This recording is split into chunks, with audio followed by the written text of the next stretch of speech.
Welcome to Let's Get Shots for America. Today we're going over your baby's first shot, the Hep B vaccine, and why it's important. The day your baby is born will be one of the most exciting and exhausting days of your life. Before you even go to the hospital, there are countless things that you would have already researched, such as the safest car seats, the best diapers, or how you're going to feed your child. One important thing you should consider learning about before reaching the hospital is the topic of today, the hepatitis B vaccine. Before we discuss the vaccine, let's first talk about what Hep B is in the first place. Hep B is a viral infection that impacts the liver, leading to inflammation, scarring, or liver cancer in severe cases. Hep B infections are classified as acute or chronic. All infections begin as acute, but if you are unable to clear the infection after 6 to 9 months, it's considered chronic. Hep B can be spread by contact with infected blood, semen, or other bodily fluids. Its common modes of transmission include contact with infected needles, unprotected sex, or sharing of household items such as razors. Symptoms of Hep B include, but are not limited to, achy joints, fatigue, stomach pain, jaundice, or brown urine. Now, let's focus on the Hep B vaccine. This vaccine falls under the recombinant class. This means that only a small part of the virus is used to induce antibody production, rather than the entire virus. In this case, the small part is the Hep B surface protein. This vaccine is administered in 3.5 milliliter doses intramuscularly to the thigh or deltoid, depending on the age of the recipient.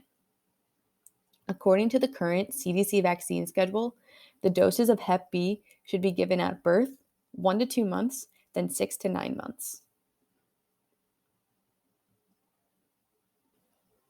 Now let's break down the ingredients found in the Hep B vaccine.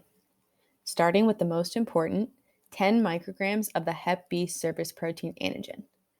This is the fraction of the Hep B virus that will induce the immune response that leads to protection and cannot get you sick. Next is aluminum, 0.25 milligrams to be specific. Aluminum is what is called an adjuvant, something that can strengthen the body's immune response to the antigen. This tiny dose of aluminum will be excreted from your body within 24 hours and will cause no harm. Sodium chloride, also known as table salt, is the next ingredient, and this simply helps to make sure the vaccine does not change during storage. The last ingredient is phosphate buffers. These buffers work to maintain the pH of the vaccine so that it's similar to the pH of your body. At this point, you might be wondering, why should you vaccinate your child against Hep B? For starters, let's mention the successful ability of the vaccine to protect recipients from hepatitis B. Since 1981, the Hep B vaccine has been able to decrease total Hep B cases in the United States by 67%. Additionally, the vaccination allows for protection without infection. An estimated 4 out of 5 adults will get infected with Hep B in their lifetime, and vaccination prevents individuals from becoming carriers or risking chronic Hep B. An important question or concern you may have is, why does my baby need this vaccine at birth? Well, to put it simply, the Hep B vaccine is given at birth because mothers can potentially transmit the virus to their newborn via the birth canal.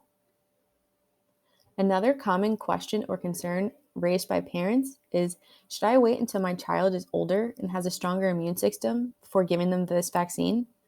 And to put it simply, no. At birth, your baby's immune system has everything it needs to protect itself. In the case of Hep B, earlier protection is better in order to prevent chronic infection. Children who are infected with Hep B under the age of 5 are more likely to become chronic Hep B patients in the future.